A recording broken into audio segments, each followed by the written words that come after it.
पौलुस भी जब प्रचार करता था, पौलुस, उससे ऊपर कोई प्रेरित नहीं है बाइबल में जिसने इतनी पत्रियां लिखी। पूरा यूरोप चेंज कर दिया, तुर्की में हर जगह उसने प्रचार किया।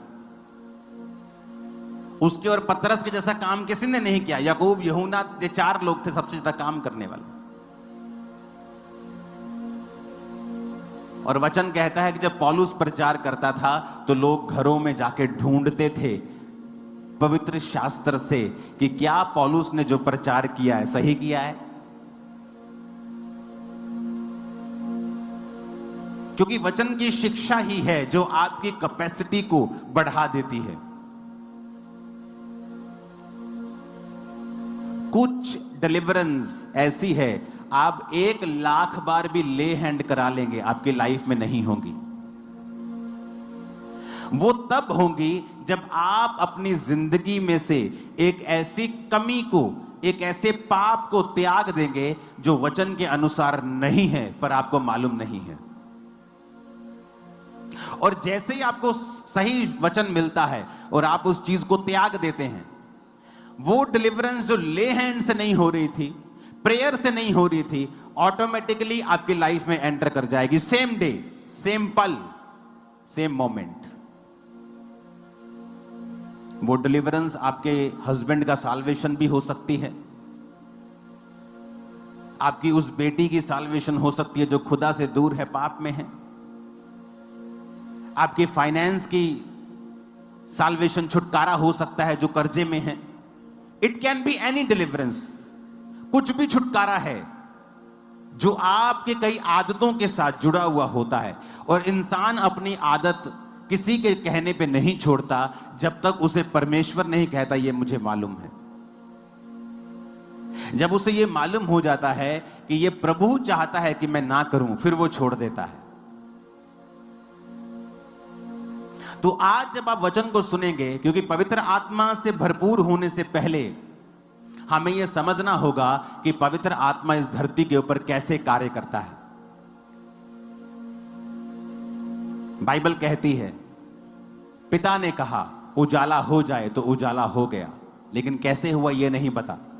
लिखा, पवित्र आत्मा जल के ऊपर मंडलाता था और जैसे ही उसे पिता का वचन मिला, आत्मा ने वचन लिया और उजाला कर दिया।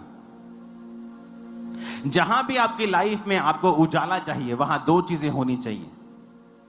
एक, पिता का लिखा हुआ वचन, और दूसरा, पवित्र आत्मा आपकी लाइफ के अंदर।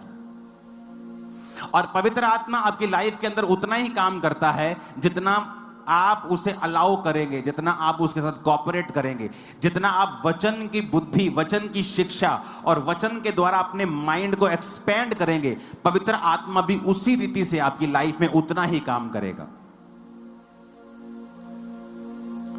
तो पवित्र आत्मा से भरने से पहले आपको पवित्र आत्मा की शिक्षा भी होनी चाहिए और आप पवित्र आत्मा के कामों के प्रति ओपन होने चाहिए। मैंने बहुत बार देखा है, पवित्र आत्मा के कामों के ऊपर पास्टर्स के द्वारा ही स्टॉप लगा दिया जाता है। आज हम वाइट कपड़ों में आए हैं, ए हिलना बंद कर लड़के। हो सकता है परमेश्वर ने मुझे वाइट कपड़े डालने के लिए बोला हो, लेकिन इसका मतलब यह नहीं है कि सब वाइट कपड़े डालेंगे। लेकिन मैं उस डॉक्ट्रिन को जो मुझे पर्सनल मिली है लोगों के ऊपर थोप दूंगा, तो मैं पवित्र आत्मा के कामों को रिस्ट्रिक्ट कर देता हूं। बहुत सारे लोग हैं जो मेकअप के खिलाफ हैं, ओवर मेकअप के खिलाफ है चर्च। Over makeup. लेकिन अगर आप फॉरेन में चले जाएंगे तो नॉर्मल लेडीज मेकअप करती, लेकिन हो सकता है आपको किसी जन को परमेश्वर ने मेकअप करने को मना कर दिया हो, लेकिन उसको किया है, दुनिया को नहीं किया है। अपनी पर्सनल शिक्षा को आप दुनिया के ऊपर थोप नहीं सकते हैं। एक अन्य जाति औरत जो परमेश्वर में आई है, अगर वो बिना मेकअप के व्हाइट सूट डाल ले तो इमेजिन करो वो उस अन्य जाति घर में कैसी लगेगी। और क्या उसके उस प्रभाव को, उस रूप को देखकर क्या उसका बाकी घराना परमेश्वर में आएगा? नहीं, वो उसको पागल समझेगा।